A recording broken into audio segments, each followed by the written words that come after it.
세계 최대 전자상거래 업체 아마존의 주가가 270달러까지 오를 수 있다는 진단이 나왔습니다. 오늘 트루이스트 증권은 아마존의 국제부문 강점과 북미 및 아마존 웹 서비스의 마진이 확대됐다면서 목표 주가를 270달러로 상향 조정했습니다. 앞으로 1년 후에 아마존의 주가가 270달러에 도달할 것으로 본다는 것입니다. 그러나 아마존 주식을 긍정적으로 보면서도 270달러까지는 무리라는 의견도 나옵니다.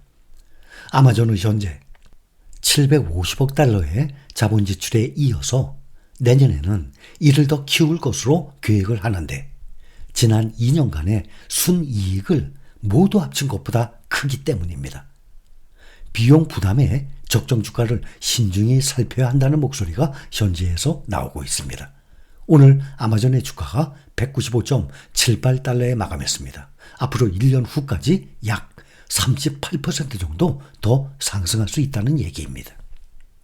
미국 S&P 500 지수에 속한 기업들 중에서 약 80%가 3분기 실적을 발표했습니다.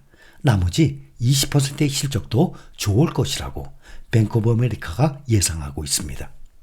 뱅크 오브 아메리카는 S&P 500 지수 소속 기업 중에 현재까지 349개가 3분기 실적을 발표했다면서 나머지 151개 기업의 실적도 강할 것으로 보인다라고 말했습니다.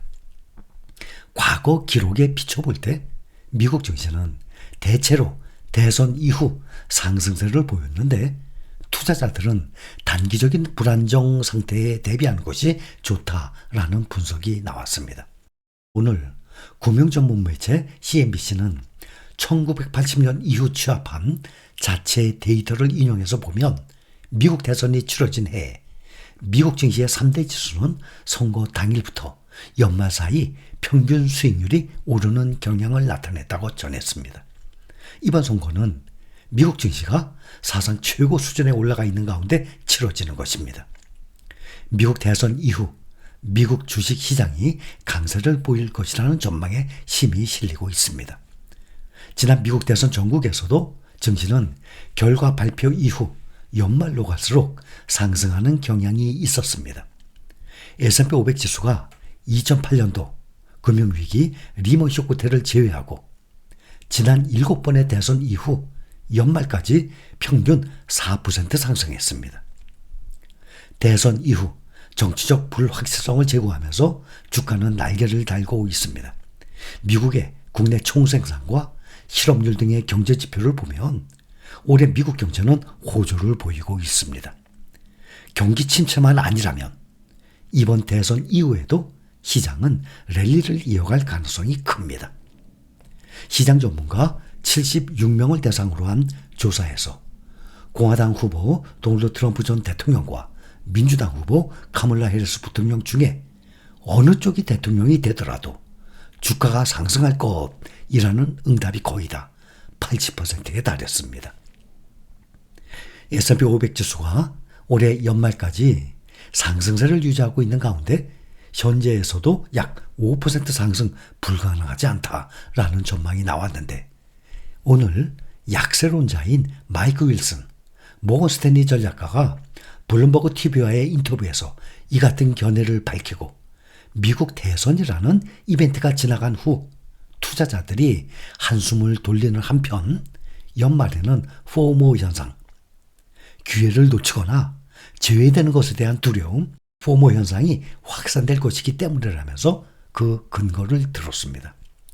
마이크 윌슨은 S&P 500 지수에 대해서 투자자들을 불안하게 만드는 일이 많이 발생하지 않고 심리가 양호하다면 6천에 도달할 수 있다라고 예상했습니다.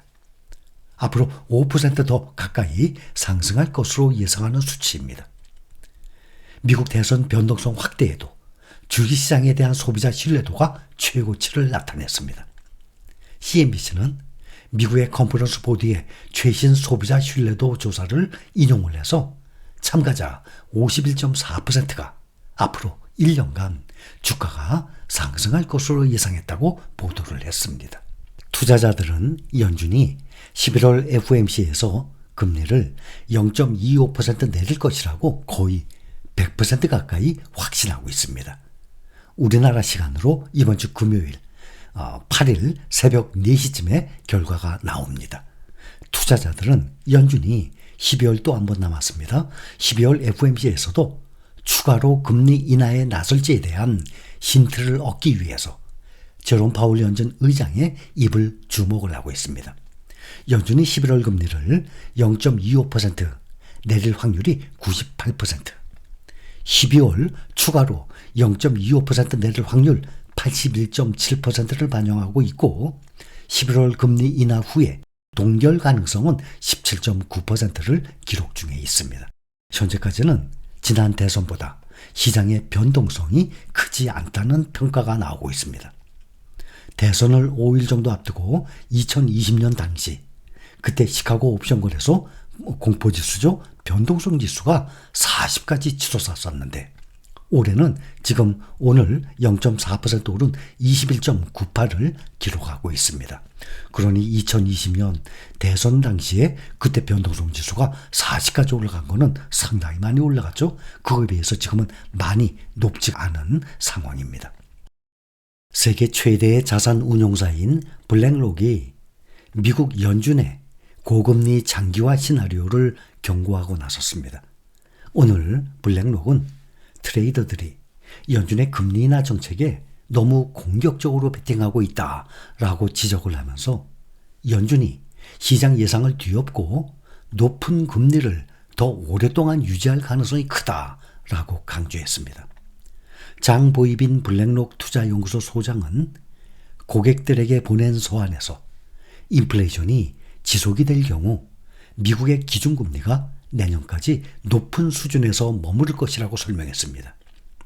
그는 미국의 경제 성장률과 고용시장이 견조한 점을 지적을 하면서 연준이 인플레이션 반등 가능성을 의식해서 앞으로 금리 인하 속도를 조절하게 될 것이라고 밝혔습니다.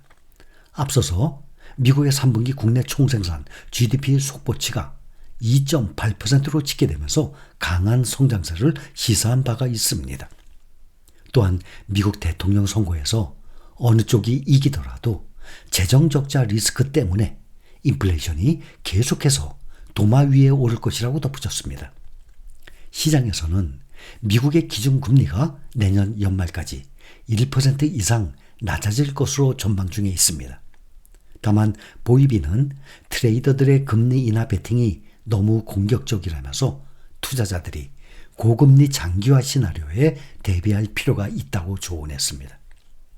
이와 관련해서 블랙록을 이끌고 있는 래리 핑크 최고 경영자도 지난주 인터뷰에서 미국의 인플레이션 반등 리스크를 지적을 하면서 연준이 시장이 기대하는 만큼 금리를 내리지 않을 수 있고 올해는 한 차례 금리 인하 정도가 최선일 것이라고 밝힌 바가 있습니다.